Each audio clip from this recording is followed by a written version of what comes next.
All right, got a lot of stuff going on. A lot of changes have happened. Not a lot, but some. Um, so just a little update. I ordered a tank sink tank for that. It's gonna have the mini tub set up for it. I didn't order the gallon per minute pump yet because I don't know exactly how much horsepower. I'm looking around 6-ish. So I just wanted to wait till I get the motor and figure out all that before I ordered the pump. But anyway, what I did want to do is while this was off, I bought the, what do they call that? The door set up so that you can go open from the top and get to your pump to take it out, change it out, whatever you need to do. So I bought that kit along with that tank sink. So I'll be cutting a hole here and putting that in. I thought, man, I might as well do that while I got it. And I could put the tank up here, figure out exactly where it needs to be, strap it down, the whole thing. So that's what I'm gonna do. I was running my how much is gonna be able to compress. This shock here goes 4 inches from here to here. I think it'll hit a bump stop before it actually goes 4 inches. So it's gonna be 3 to 4 inches is what I'll have in travel. And so I wanted to try to figure out how far up inside my wheel well that's gonna be. Because if I needed to, I could come in here and basically have this come out and then down. But it doesn't appear that's gonna be an issue because I've cut this back already. I've cut this about 1/4 inch off of it. So that just leaves 1/4 inch for me to weld into my, and I haven't cut this yet, but it'll take some of it off there. What I'm thinking about doing is taking some round rod, 360, or is it 316, 3/32, whatever it is. This size here. It's hard to do with one hand. You guys know what I'm talking about. And that's why. Because of gravity. But anyway, taking a rod like this and basically welding it in inside there, bending it, and then welding it to where it has this nice round deal instead of just having a sharp edge, which that sharp edge is fine, but also that gives you something to cut into your tire if it was to hit, which I don't think it will.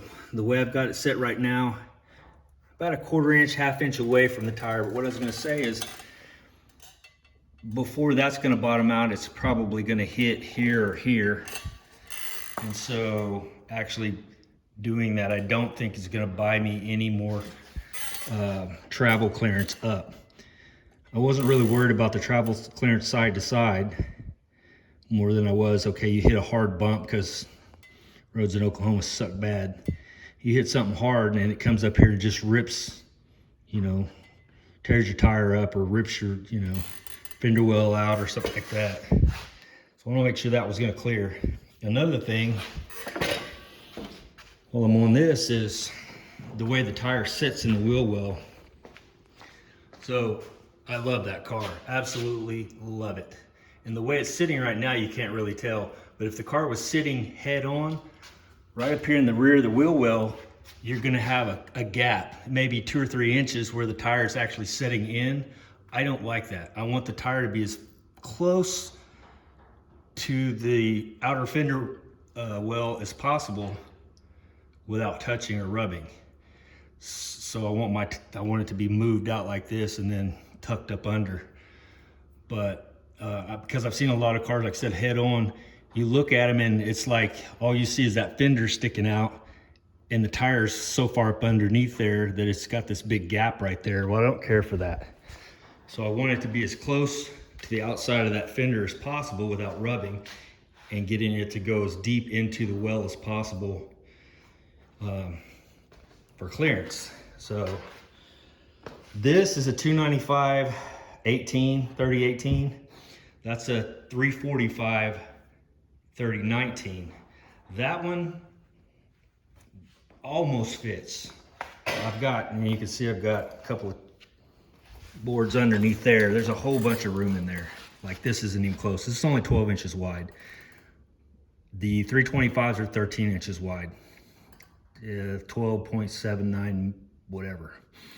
So I'll have another inch. Well, this is 14.25 inches from the bottom up to here before it starts rubbing. So I've got plenty of room to put a 325 3018 in there. I love the 19s, but they're just probably not going to happen. It would be so close that if I didn't get my rear end or my not my rear end, my wheel offsets perfect, like literally perfect, I could have problems. And when you're talking about spending that kind of money to have, you know, wheels built for you, because anything over 10 or 11, I think you have to have special made, and this is going to be probably a 12-inch wheel. So I need to make sure that's right on the money. So basically what I've done is went in here and cut this section out of the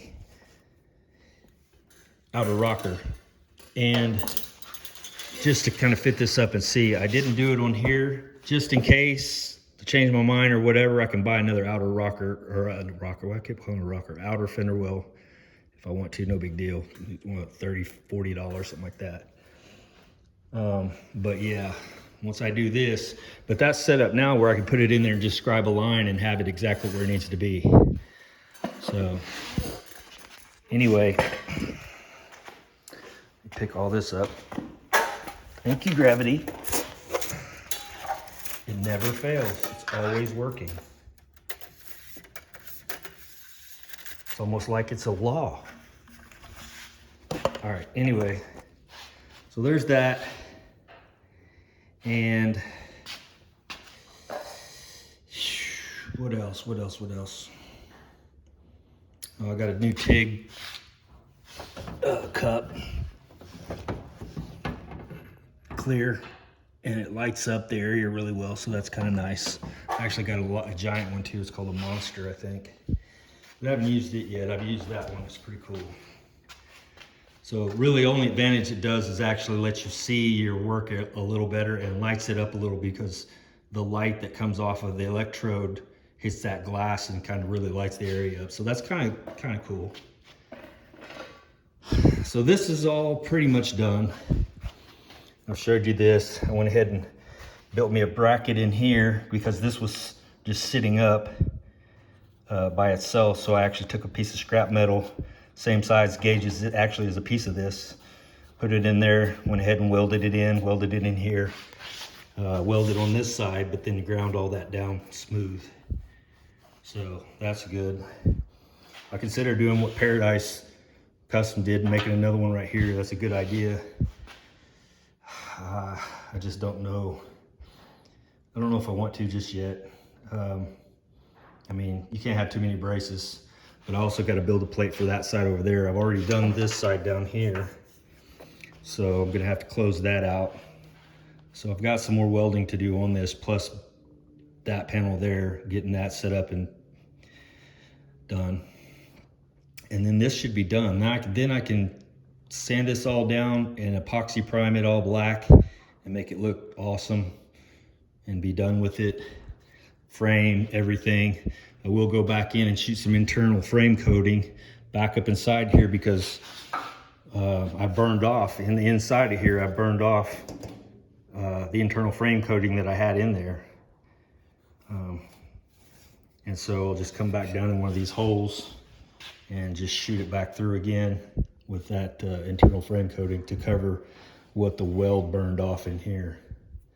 So just be mindful of that. Anytime you weld on something, you're burning the coating off the inside, and it's going to leave it vulnerable to rust. And that's where, I promise you, that's where they're going to rust. They're going to rust where you welded it. Even on those factory rocker panels that I had that come off here, they were galvanized inside, but where they pinched them together, there's little perfect circles of rust because it burned off that galvanization. So you got to protect the back sides. And I don't see a lot of people talking about that, But, you know, for me, if you want it to last a long time, I sure don't want, like, that's why I took this stuff off, because underneath there it was bare. Underneath these, it's bare. If you don't take that off and treat it, what's going to happen? It's going to get wet in there. This is your torque boxes. So yeah, that gets wet, and what, a year, maybe two, starts eating through a hole through your floor. It's like, seriously? So that's just something, be mindful that these are not completely coated all the way inside. I'll probably still have to take those off. I didn't want to, but it's probably not coated under there, so I'll probably have to do that. So just stuff like that. And I'm going overboard. I mean, I don't plan on getting rid of the car ever, so, and this is my project. So it's my hobby, basically. People are like, you're ever gonna get that thing done? I hear that so much. It's like, I'm not in a hurry, I'm not in a race. Like every piece of this, I just take like these, take my time, I flip it up on this table, I'm comfortable, and I just do one little project at a time. I'll do that little deal next. Whatever else I got going on, I'll just do that. Then I'll come back and just a little bit at a time. And just every day is just out here pedaling, playing, you know, like playing in my toy box. Yeah, I could have the wind in my hair, running down the road, blah, blah, blah, blah, blah. That's not the point for me. The point for me is the actual build, the actual, what I would consider to be creative outlet, basically. Because yeah, I mean, I can jump in that and cruise down the road if I want to just go cruising in something. But yeah, it'll be nice when this is finished, but I'm not in a hurry. I'm trying to take each one of these pieces at a time and just make it as nice as possible. I mean, all this is just, I've actually sculptured all this in to make it the way it is, instead of just, oh, I gotta hurry and weld this on. Oh, I gotta get these on. I gotta do this. So I'm actually coming back for the details, and you know, stuff like this will have to be sealed up. So I can either weld that shut or seam seal it. Same thing within here. I thought about this too. You've got this gap under here. Okay, I'm either gonna have to seam seal that or come back in and maybe braze it closed or something like that. Because underneath there, those are boxed. So again, you've got an area that rust could form in there if I don't seal that up. So I think most people would probably just go ahead and seam seal that. And that's probably what I'll end up doing, because if I weld that, I weld this all the way down there, it's gonna make it super strong. I mean, it's already plug welded, but it'll make it super strong. But the thing is if this thing ever gets hit again, it's done. Like, you're not gonna get any of this off. You're not gonna be able to just change the frame rails super easy, because this would be welded solid. That's welded all the way down there. You're end up destroying the frame rails. The trunk, same deal. It's just, you just have to cut it out and start over. But anyway, yeah, that's where I'm at. Made this way too long already, but I'm just gonna kind of give you an update of what I'm doing, where my mind is, what I'm thinking about. Looking at clearance on the tires. You know, how far is it actually going to go up in there, and is that going to matter? Yeah, that thing right there is freaking awesome, but that's just probably not going to happen. I've seen his Camaro with 19s on it, 345 19s, but the guy actually had to splice and move his quarter panels out like 2 inches. So I don't think I want to go. Matter of fact, I'm sure I don't, because okay, I'm gaining this big fat tire that looks awesome, but my understanding, that's a larger hoop to turn. It doesn't gain you anything when you're driving or racing or whatever. 18s are about where you want to be for any kind of road racing type stuff. That's just a lot of meat to be slinging around in circles. but they do look cool underneath the car, no doubt. All right, guys, well, that's it for now. All right, I went ahead and threw that on there just for fun, I guess. And you guys can see what it looks like, what it's gonna look like.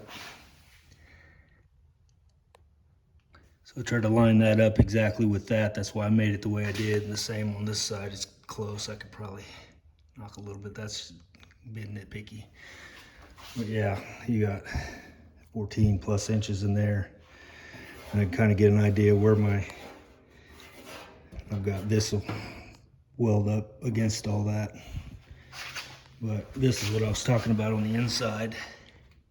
You can see how much farther it could go straight over from the top and then come down at an angle. And it would give me that much more clearance for my tire to go up inside the wheel well. And I think the issue is it's going to end up hitting down here and up here before it ever gets that far down in there from what I can see at this point. You can see where I marked this off. I was going to cut this and bend up and then come down, make me another piece that comes down more straight to get rid of that curvature. But I don't think my shocks are ever going to let it go that far. It probably bump stop or whatever before it ever gets down in there. Unless I was going to put bags on it. If I put bags on it, then that would be a great idea to cut that out to get that tire to go as far down in there. If you let all the air out and you're sitting in a car show or whatever and you want it slammed to the ground. So the thing I'm worried about is that shock setting it up too high. That's another thing that I don't like, is when there's this giant gap between your fender and your tire. I don't like that. I want it to be just above this, you know, probably an inch or so. So yeah, I may end up having to get shorter shocks or something like that to get that to happen. I don't know until I get all this together. But anyway, yeah, I just threw that up there just to kind of get an idea. This tire here just goes back and forth in there, no problem. And of course this tire here, like I said, it's literally just snugging inside, so it would be rubbing. I don't want that. But yeah, I cut this in here. I can feel this another 1/4 inch or so back. So it'll leave me just this area here. And my thought is I can come in and just spot weld, just like you would normally spot weld all through here. I'll just get it up closer to the edge here, spot weld it in, and then use that round rod to make a nice round finished product, basically. Because I've seen some of these cut like I'm talking about, and they just left it cut, and it just looks cut. It just doesn't look as good. Now I've seen people also round these off, take a baseball bat or whatever, or they have a machine too that you can press that up in there and do that, but I didn't want to do that either. I just wanted this to make it look as factory professional or whatever as I can make it, without just squashing that in there and doing all that. So yeah, there you go. So yeah, this will give me room for my exhaust to come up through there in between the shock and then dump out back here somewhere. Looking at maybe 3-inch exhaust. I don't know if I'll need anything that big or not, but I have room for it now if I need it. So plus it also gives strength to the center brace that's going across there. So that's a good thing. It also strengthens what you lost by cutting this out. That also gives you strength here, because obviously this is not very much meat there. So this actually braced that back up pretty nice. So that's another plus. All right, guys, we'll see you.